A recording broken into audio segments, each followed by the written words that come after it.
राधे राधे बंधुओं, हरे कृष्णा। राधे राधे, जय श्री कृष्ण।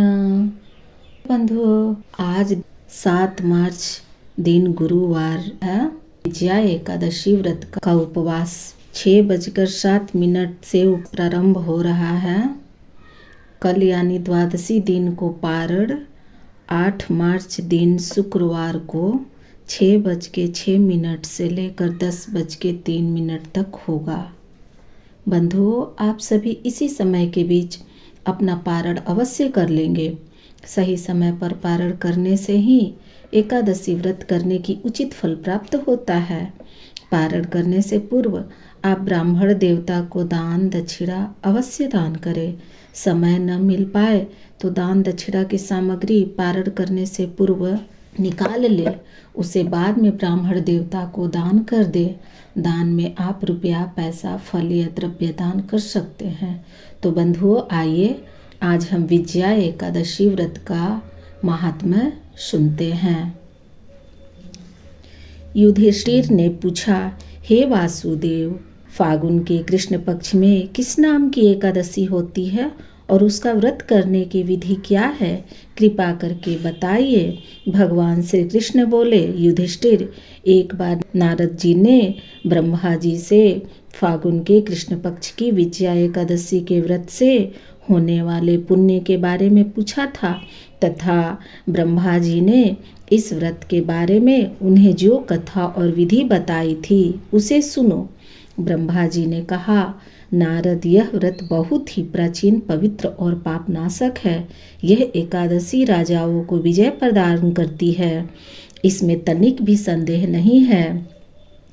त्रेता युग में मर्यादा पुरुषोत्तम श्री रामचंद्र जी जब लंका पर चढ़ाई करने के लिए समुद्र के किनारे पहुँचे, तब उन्हें समुद्र को पार करने का कोई उपाय नहीं सूझ रहा था। उन्होंने लक्ष्मण जी से पूछा, सुमित्रा नंदन, किस उपाय से इस समुद्र को पार किया जा सकता है? यह अत्यंत अगाध और भयंकर जल जंतुओं से भरा हुआ है। मुझे ऐसा कोई उपाय नहीं दिखाई देता जिससे इसको सुगमता से पार किया जा सके। लक्ष्मण जी बोले, हे प्रभु, आप ही आदि देव और पुराण पुरुष पुरुषोत्तम हैं, आपसे क्या छिपा है?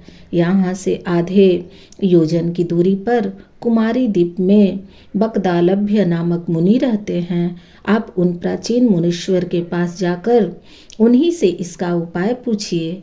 श्री रामचंद्र जी महामुनि बकदालभ्य के आश्रम पहुँचे और उन्होंने मुनि को प्रणाम किया।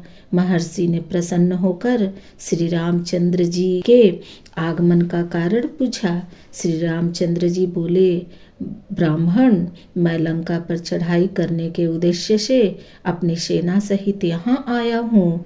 मुने, अब जिस प्रकार समुद्र पार किया जा सके, कृपा करके वह उपाय बताइए।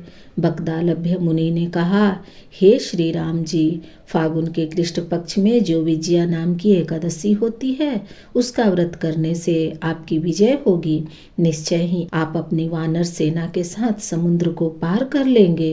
राजन, अब इस व्रत की फलदायक विधि सुनिए। दशमी के दिन सोने, चांदी, तांबे अथवा मिट्टी का एक कलश स्थापित कर उस कलश को जल से भरकर उसमें पल्लव डाल दे। उसके ऊपर भगवान नारायण के स्वर्णमय विग्रह की स्थापना करे। फिर एकादशी के दिन प्रातः काल स्नान करे। कलश को पुनः स्थापित करे। माला, चंदन, सुपारी तथा नारियल आदि के द्वारा विशेष रूप से उसका पूजन करे। कलश के ऊपर सप्त धान्य और जौ रखे। गंध, धूप, दीप और भांति भांति के नैवेद्य से पूजन करे। कलश के सामने बैठकर उत्तम कथा, वार्ता आदि के द्वारा सारा दिन व्यतीत करे और रात में भी वहाँ जागरण करे। अखंड व्रत की सिद्धि के लिए घी का दीपक जलाएं। फिर द्वादशी के दिन सूर्योदय होने पर उस कलश को किसी जलाशय के समीप, नदी, झरने या पोखर के तट पर स्थापित करें और उसकी विधिवत पूजा करके देव प्रतिमा सहित उस कलश को वेद वेता ब्राह्मण के लिए दान कर दे। कलश के साथ ही और भी बड़े बड़े दान देने चाहिए। श्री राम, आप अपने सेनापतियों के साथ इसी विधि से प्रयत्नपूर्वक विजया एकादशी का व्रत कीजिए, इससे आपकी विजय होगी। ब्रह्मा जी कहते हैं, नारद, यह सुनकर श्री रामचंद्र जी ने मुनि के कथा अनुसार उस समय विजया एकादशी का व्रत किया। उस व्रत के करने से श्री रामचंद्र जी विजयी हुए। उन्होंने संग्राम में रावण को मारा, लंका पर विजय पाई और सीता को प्राप्त किया। बेटा, जो मनुष्य इस विधि से व्रत करते हैं उन्हें इस लोक में विजय प्राप्त होती है और उनका परलोक भी अक्षय बना रहता है। भगवान श्री कृष्ण कहते हैं, युधिष्ठिर, इस कारण विजया का व्रत करना चाहिए। इस प्रसंग को पढ़ने और सुनने से वाजपेयी यज्ञ का फल मिलता है।